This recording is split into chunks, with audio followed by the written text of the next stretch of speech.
हरी जगत पिता दूर करीतो व्यथा ऐका सत्यनारायणाची कथा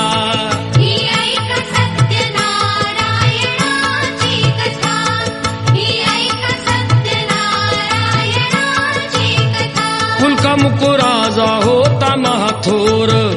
तयाची पत्नी होती सुंदर नदी किनारी एकदा त्यांनी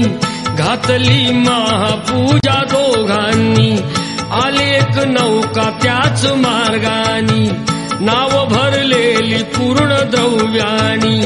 होती व्यापारी साधू बाण्याची रीत पाहण्यास आला पूजनाची उल्कामुख त्यास बोले ऐकावे व्रत नारायणाचे आचरावे मनोइच्छित फळ मागावे